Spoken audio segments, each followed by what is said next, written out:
Hola, Pepito. El día de hoy aprenderemos lo que Dios nos quiere enseñar a través de una porción de la Biblia que se encuentra en Filipenses 2, del 6 al 11. Ayúdame a leerlo.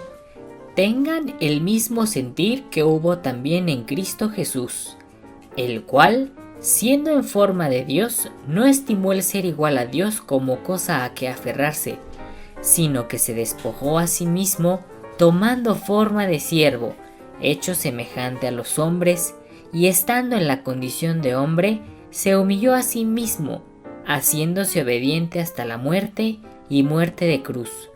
Por lo cual Dios también lo exaltó hasta lo sumo, y le dio un nombre que es sobre todo nombre, para que en el nombre de Jesús se doble toda rodilla de los que están en los cielos, y en la tierra, y debajo de la tierra, y toda lengua confiese que Jesucristo es el Señor, para gloria de Dios Padre. ¿Te parece que ahora lo cantamos? ¡Claro! ¡Cantemos!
¡Qué padre canción! Sí, y lo más padre es que podemos aprender de estos versículos de la Biblia que Jesús se despojó de su lugar en el cielo para venir como hombre y vino con una actitud humilde, pues sin dejar de ser Dios, se hizo igual a nosotros. Esa actitud de humildad debemos imitarla nosotros siempre. ¡Órale! Oye, Almendrita, además, en el canto y en la Biblia me doy cuenta que dice, mas Dios a lo sumo lo exaltó. ¿Qué quiere decir eso? Muy buena pregunta. Quiere decir que Dios el Padre ha coronado a su Hijo Jesucristo como el más grande de los reyes. Y déjame decirte que Él quiere ser también el rey de tu vida. ¡Sí!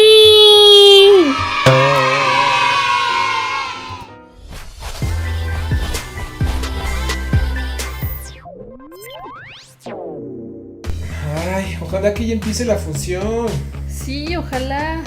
Mientras, cuéntame, ¿cómo estás, Benjamín? Pues un poco confundido. ¿Por qué? Pasa que a mi maestra de la escuela bíblica se le ocurrió la idea de decirnos que Jesucristo es quien es el mediador entre los hombres y Dios. Él era Dios, pero también tuvo naturaleza humana. Y eso es lo que te confunde, ¿cierto? Pues mira, no debes de confundirte, porque esto es real, pues era necesario que el mediador fuera Dios y hombre, en una misma persona, pues Él es quien podía comunicarse directamente con Dios y cumplir con sus designios en la tierra. Y a su vez se comunicó con nosotros los hombres y pudimos ver cómo era obediente a la ley, e inclusive sintió dolor y tuvo hambre como nosotros. Ya entendí. Entonces, al tener ambas naturalezas, pudo comunicar lo que Dios quería para nosotros. Nos dio a conocer su plan de salvación, y si a lo mejor no lo hubiera hecho a través de Jesucristo, no hubiéramos tenido un mediador. Sí, correcto. Ya te quedó claro, Benjamín. Ahora entendemos por qué Jesucristo ha sido un hombre sin igual, pues Él es Dios. Qué afortunados fuimos de que viniera a enseñarnos el amor de Dios a través de Él. Sí. Ahora veamos el espectáculo. Sí, que empiece.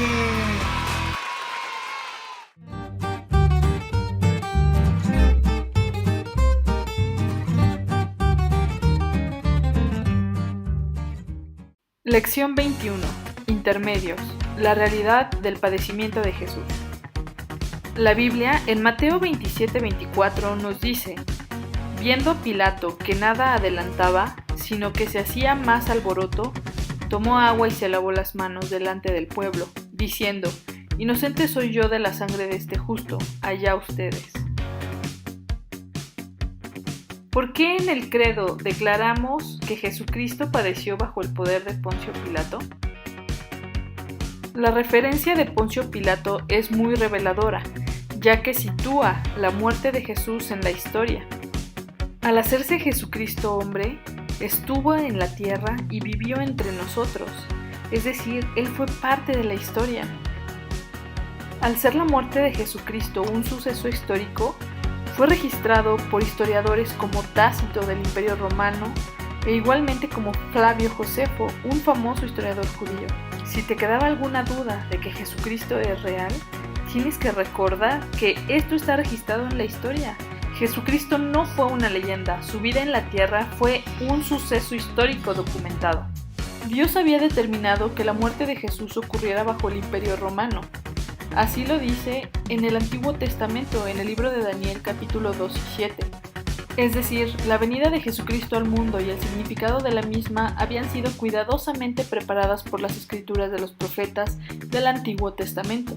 Su muerte no es un accidente ni el resultado de una mera conspiración, sino el cumplimiento de un plazo trazado por Dios al que tenemos acceso por medio de la lectura del Antiguo Testamento. Como conclusión, Jesucristo realmente padeció inocentemente delante de un juez político de su época, para que su muerte sea verídica en la historia y nos librara del severo juicio de Dios que iba a caer sobre nosotros. Nos vemos en la siguiente lección. Recuerda qué afortunados somos de que Jesucristo haya venido a la tierra. Nos vemos.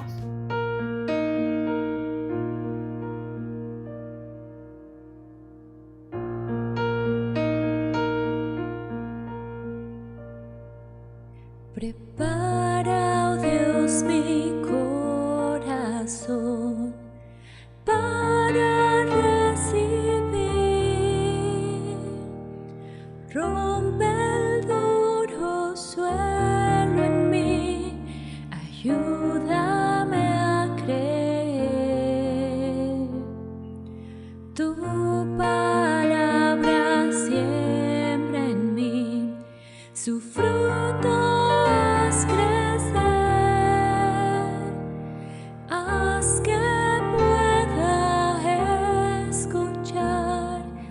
Guíame en tu verdad, muestra a Cristo, muestra a Cristo, revela, oh Dios, tu gloria a través de tu verdad, hasta que todos confiesen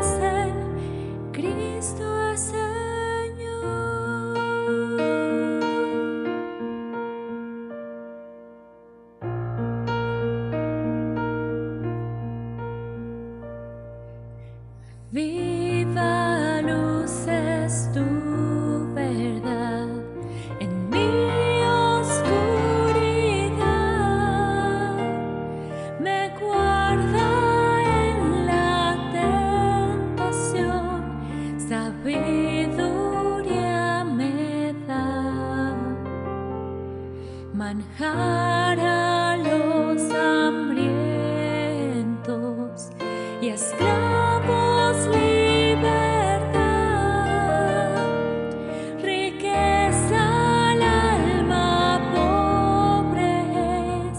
Ven, háblame, Señor. Muestra a Cristo, muestra a Cristo. Revela, Dios, tu gloria a través de tu verdad, hasta que todos confiesen: Cristo es Señor.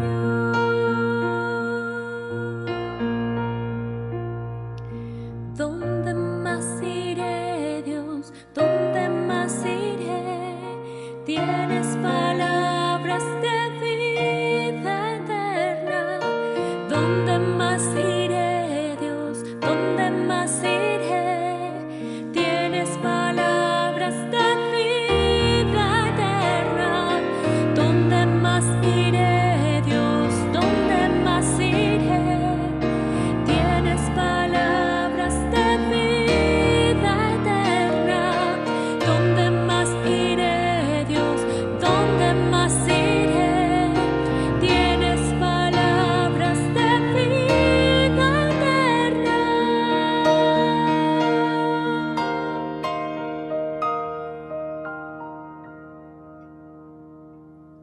Muestra a Cristo, muestra a Cristo,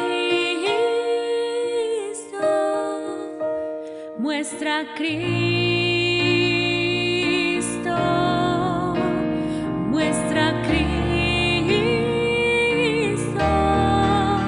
Revela, Dios, tu gloria a través de tu verdad, hasta que todos confiesen: Cristo es Señor.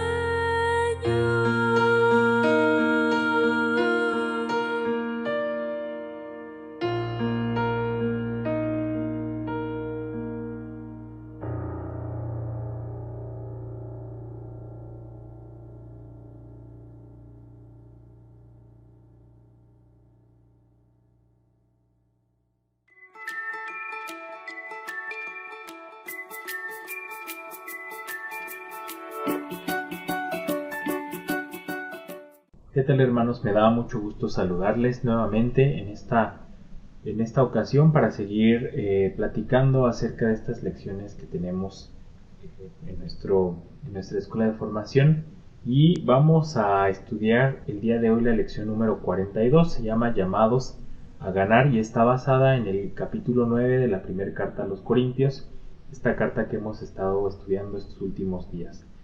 El propósito de esta lección es presentar la actitud que debe caracterizar al líder cristiano que se encuentra en medio de un conflicto. Y vaya que como líderes cristianos, y pues nuestros pastores, nuestros diáconos, siervos, ancianos, como se les llame, pues tienen en muchas ocasiones que lidiar con conflictos. Entonces, ¿cuál es la actitud que se espera de este liderazgo en medio de estas situaciones? Y también pues llamar al pueblo cristiano a vivir en obediencia a Dios, cultivando vidas espirituales disciplinadas.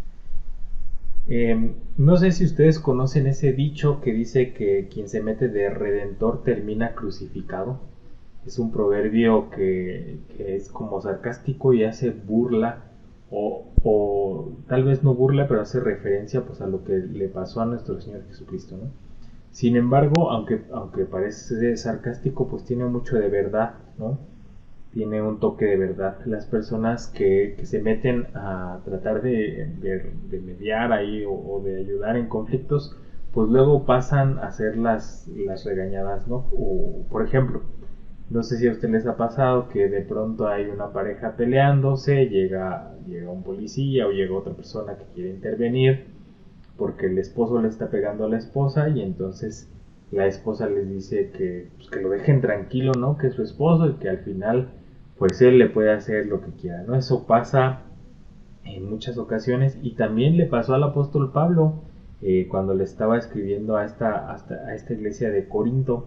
Como ustedes recordarán, esta iglesia pues estaba situada en la ciudad de Corinto y pues ya platicamos de las características de esta ciudad, pero el apóstol Pablo escribió la carta con respecto a una información que le hicieron llegar a algunos miembros de la iglesia, y es en esta situación en la que el apóstol Pablo escribe, ¿no? Entonces algunos de los problemas que tenían eran pues con respecto al liderazgo del apóstol Pablo. En el primer versículo del capítulo 9, Pablo defiende su apostolado.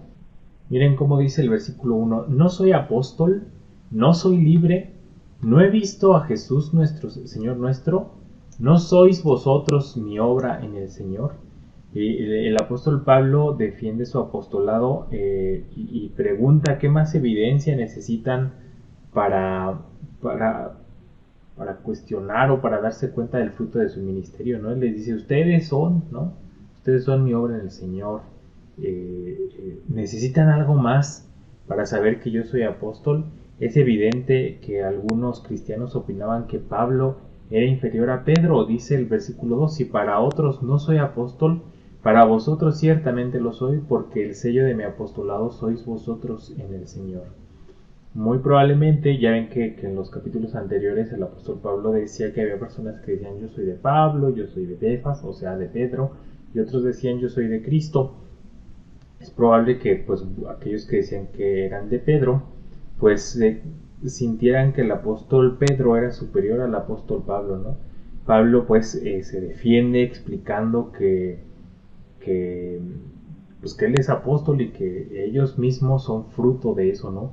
No solamente estaban como dudando acerca de su apostolado, incluso lo acusaban de explotar económicamente a la gente. Miren cómo dice ahí los versículos del 8 al 11. Digo esto solo como hombre. ¿No dice esto también la ley? Porque en la ley de Moisés está escrito: no pondrás bozal al buey que trilla. ¿Tiene Dios cuidado de los bueyes? ¿O lo dice enteramente por nosotros? Pues por nosotros se escribió, porque con esperanza debe arar el que ara y el que trilla, con esperanza de recibir el fruto. Si nosotros sembramos entre vosotros lo espiritual, es gran cosa si segáramos de vosotros lo material. El apóstol Pablo se defiende, ¿no? Porque pues él recibía apoyo, ¿no?, económico, y dice pues no es así como debería ser, no es como lo lógico que yo pueda esperar de ustedes la bendición material, como dice en el versículo 11. Pablo pues se defiende indicando que él no ha usado su derecho a recibir sostén por sus labores pastorales. Fíjense cómo sigue diciendo los versículos del 12 en adelante: si otros participan de este derecho sobre vosotros, ¿cuánto más nosotros? Pero no hemos usado de este derecho, sino que lo soportamos todo, por no poner ningún obstáculo al evangelio de Cristo. ¿No sabéis que los que trabajan en las cosas sagradas comen del templo, y que los que sirven al altar del altar participan? Así también ordenó el Señor a los que anuncian el evangelio que vivan del evangelio. Nuevamente el versículo 14: así también ordenó el Señor a los que anuncian el evangelio que vivan del evangelio. Pero yo de nada de esto me he aprovechado, ni tampoco he escrito para que se haga así conmigo, porque prefiero morir antes que nadie desvanezca mi gloria. Así dice el apóstol Pablo en estos versículos. Él se defiende indicando que él tiene cierto derecho y no lo ha ejercido, sino que ha soportado todo. También afirma que su deseo de predicar el evangelio nace de su compromiso con Jesús y de nada más. Miren cómo dicen los versículos del 16 al 18: pues si anuncio el evangelio, no tengo por qué gloriarme, porque me es impuesta necesidad, y ay de mí si no anunciare el evangelio, por lo cual, si lo hago de buena voluntad, recompensa tendré, pero si de mala voluntad, la comisión me ha sido encomendada. ¿Cuál pues es mi galardón? Que predicando el evangelio presente gratuitamente el evangelio de Cristo, para no abusar de mi derecho en el evangelio. Entonces lo que el apóstol Pablo dice es: al final de cuentas yo lo que hago lo hago por mi Señor Jesucristo, ¿no? Porque me es impuesta necesidad, porque siento que está en mi obligación hacerlo, como una obligación que él sentía hacia su Señor, ¿no? Pablo afirma que él es libre en Cristo, pero que ha puesto su libertad cristiana al servicio de los demás. Eso lo dice en los siguientes versículos. Dice el 19: por lo cual, siendo libre de todos, me he hecho siervo de todos para ganar a mayor número. Me he hecho a los judíos como judío para ganar a los judíos, a los que están sujetos a la ley, aunque yo no esté sujeto a la ley, como sujeto a la ley para ganar a los que están sujetos a la ley, a los que están sin ley, como si yo estuviera sin ley, no estando yo sin ley de Dios, sino bajo la ley de Cristo, para ganar a los que están sin ley. Me he hecho débil a los débiles para ganar a los débiles. A todos me he hecho de todo, para que de todos modos salve a algunos. Y esto hago por causa del Evangelio, para hacerme copartícipe de él. Esto nos trae a la porción que sirve de base a nuestra lección, hermanos, que es el versículo 24. Dice: ¿no sabéis que los que corren en el estadio, todos a la verdad corren, pero uno solo se lleva el premio? Corred de tal manera que lo obtengáis. Así dice el versículo 24 de 1 Corintios 9.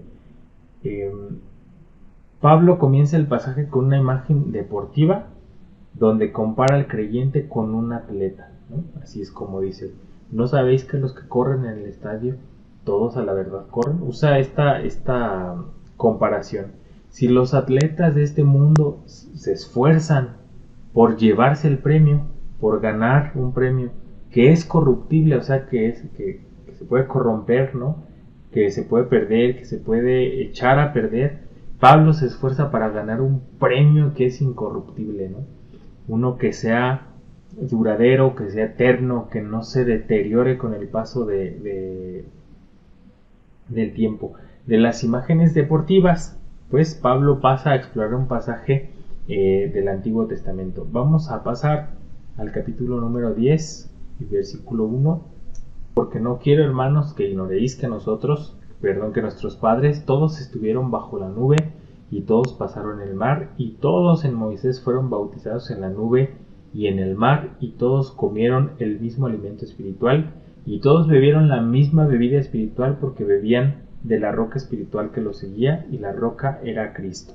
Entonces, después de pasar por este ejemplo de los atletas, de los corredores, Pablo pasa a explicar o explora un pasaje del Antiguo Testamento en donde recuerda lo que el pueblo de Israel pasó cuando Moisés los estaba liberando. Bueno, Dios a través de Moisés. En general, Pablo habla de la experiencia del pueblo de Israel, de aquello que conocemos como Éxodo y que el apóstol Pablo usa como ejemplo. Y explica cómo Dios guiaba al pueblo, hermanos, a través, ¿se acuerdan ustedes que usaba una nube durante el día y una columna de fuego durante la noche? Y esto les permitía pues avanzar, ¿no? Mucho más que si hubieran solo avanzado a la luz del día, y los protegía de las inclemencias del tiempo también. Les daba sombra cuando había sol, y les daba calor cuando hacía frío, ¿no? Y el apóstol Pablo sigue hablando de la bebida espiritual. Todos comieron del mismo alimento espiritual, todos bebieron de la misma bebida espiritual, porque bebían de la roca, y etcétera. Entonces, como ustedes recordarán, en el desierto los israelitas comían el maná y tomaron del agua que salía de la peña, ambos recibidos directamente de la mano de Dios. ¿Qué me refiero con directamente? Pues que Dios pues hacía descender pan del cielo. No tenían que sembrar, no tenían que esperar que creciera el fruto, no tenían que cultivar, sino que lo recibían muy directamente de la mano de Dios. A pesar de esos milagros, muchos israelitas no creyeron y murieron sin entrar a la tierra prometida. Eso dice el versículo 5. Pero de los más de ellos no se agradó a Dios, por lo cual quedaron postrados en el desierto. Mas estas cosas sucedieron como ejemplos para nosotros, para que no codiciemos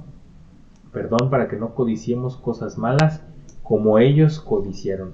Pablo entiende que estas cosas sucedieron como ejemplos, como situaciones que Dios usó para evitarnos o evitarles a los demás, pues caer en esa actitud que desagradaba a Dios.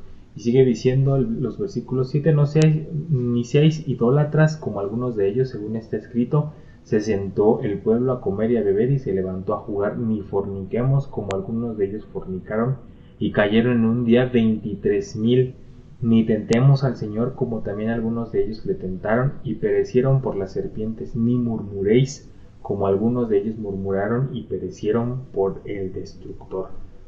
El pueblo cristiano debe evitar estos males y pecados. Por un lado, pues en el capítulo 9, el apóstol Pablo aborda la actitud del líder cristiano que soporta, que aunque espera el fruto del evangelio, pues le es impuesta necesidad, y aunque no vea ese fruto material, me refiero, pues sí hay un fruto espiritual, que es la gente que está ahí como creyendo en el Señor, ¿no? Y luego pasa la actitud que debemos tener los demás como iglesia, ¿no? Pues no caer en las tentaciones, no fornicar, no permitir que seamos tentados. Y dice que todo esto que le sucedió a las personas que sí cayeron, porque dice ahí que no forniquemos como algunos de ellos fornicaron y cayeron un día 23,000. Todas estas cosas les acontecieron como ejemplo y están escritas pues para amonestarnos a nosotros, dice el versículo 11. Amonestarnos a nosotros, a quienes han alcanzado los fines de los siglos. Bueno, esto de los fines de los siglos es porque Pablo estaba convencido que el regreso de nuestro Señor Jesucristo estaba próximo. No fue así. Han pasado muchos años y seguimos aquí, pero lo podemos seguir diciendo. Estas cosas acontecieron como ejemplo para nosotros que seguimos viviendo, no importa el tiempo que haya pasado, seguimos aquí. Entonces, en resumen, después de defender su ministerio en el capítulo 9, Pablo exhorta ahora a los corintios a evitar los pecados que aquejaron al pueblo de Israel y los alienta y nos alienta a nosotros ahora a confiar en Dios, quien nos ayuda a vencer las pruebas y a triunfar, a pasar por encima de la tentación. Entonces, como aplicación, el primer tema, y es lo que veíamos a la luz del capítulo 9, es que los líderes que atraviesan por esta situación, como decíamos, de que el que se hace redentor termina crucificado, pues debemos reconocer que hay diferentes niveles de conflicto, ¿no? Dos personas que pueden discutir armoniosamente entre dos puntos de vista hasta cuando la animosidad es muy alta, ¿no? El ambiente se torna tóxico, los grupos en conflicto empiezan a discutir, a elevar la voz, a gritar, incluso decíamos en lecciones anteriores, a golpear.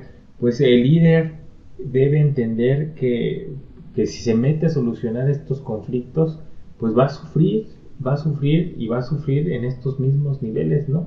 Tal vez muy poquito con aquellos que son capaces de manejar sus emociones, pero tal vez mucho cuando haya un conflicto entre dos grupos o dos personas que no puedan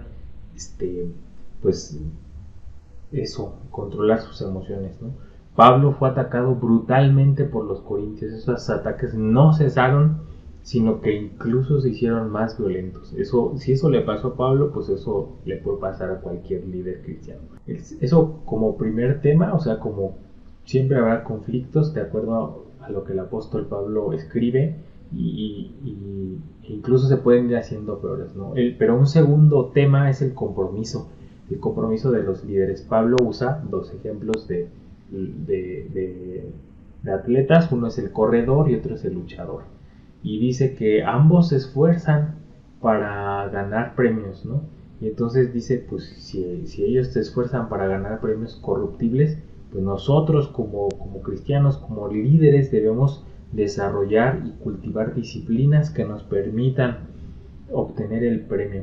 Estas disciplinas evidentemente son espirituales, y este premio pues es la salvación, ¿no? Es el agrado de parte de nuestro Dios. De manera particular, las personas que ocupan puestos de liderazgo en la iglesia deben tener vidas disciplinadas que les permitan servir a Dios de manera efectiva y sin que les importe este asunto de la humillación, ¿no? del conflicto, pues, de salir raspados sin tener que ver en el conflicto, ¿no?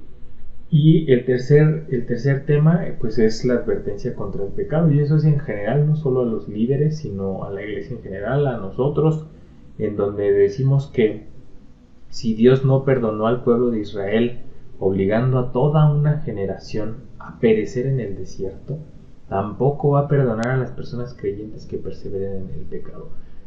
De acuerdo a lo que nosotros podemos ver en el mapa, cuando Dios estaba guiando al pueblo de Israel en ese éxodo de Egipto, pues el trayecto para llegar a la tierra prometida era bastante más corto que 40 años, bastante más corto, se pudo haber recorrido mucho más rápido. Sin embargo, Dios usó este recorrido de 40 años en el desierto para que esa gente que se quejaba tanto de Dios y que le hizo renegar tanto, que construyó el becerro de oro, esas personas pues perecieran, ¿no? Esa fue la herramienta de Dios, ¿no? Estos 40 años en el desierto, para que esas personas no entraran en la tierra prometida. De acuerdo a Pablo, los israelitas tenían prototipos del bautismo y de la comunión, que son los sacramentos o las ordenanzas cristianas. Sin embargo, se empeñaron en cometer pecados que afectaron su relación con Dios. Quiere decir esto que no importa que nosotros sigamos al pie de la letra las disciplinas, o no las disciplinas, sino las enseñanzas como bautizarnos, como tomar la comunión, como cumplir rigurosamente, tal vez pues, con lo que usted quiera, con ofrendar, con diezmar. No importa si perseveramos en el pecado, estamos quebrantando nuestra relación con Dios. Entonces, pues eso es, hermanos, por un lado, instar a los líderes a soportar, ¿no? Con paciencia, con alegría, los dolores, pues las afrentas, ¿no? Propias del ministerio. Y por otro lado, a la iglesia a no ser como el pueblo de Israel que estaba saliendo de la tierra de Egipto, ¿no? Como decían, estábamos mejor allá, cuando vamos a comer carne. Ni era cierto, ¿no? Ni era cierto que estaban muy bien. Simplemente era capricho, ¿no? Y queremos tener a nuestros propios dioses y no sé qué. Y luego más adelante, pues, el pueblo de Israel decía, queremos ser como las otras naciones, queremos tener un rey y no sé qué. Todo el tiempo reclamando, ¿no? Todo el tiempo estando poco satisfechos con lo que Dios hacía. Hermanos, ¿qué más milagro podían recibir? Una nube todo el tiempo ahí en el desierto de día, y una columna de fuego todo el tiempo en la noche para protegerlos y darles luz y darles guía. Y luego pan que caía del cielo. Luego cuando querían carne, codornices que les cayeron del cielo. Y el pueblo de Israel no entendía, pues que no seamos así, ¿no? Que, pues todo el tiempo inconforme al pueblo de Israel, pues Dios nos invita a través del apóstol Pablo a no ser así, a encontrar disciplina, obediencia, ¿no? Contentamiento con lo que Dios nos da. Pues hasta aquí nuestra lección, hermanos. Como les decía, se llama llamados a ganar, por aquello de las disciplinas de los atletas, y Dios nos invita pues a tener eso, disciplina cristiana, disciplina espiritual. Sea que seamos líderes o que no lo seamos, estamos llamados a ganar. Dios les bendiga, nos vemos la siguiente semana.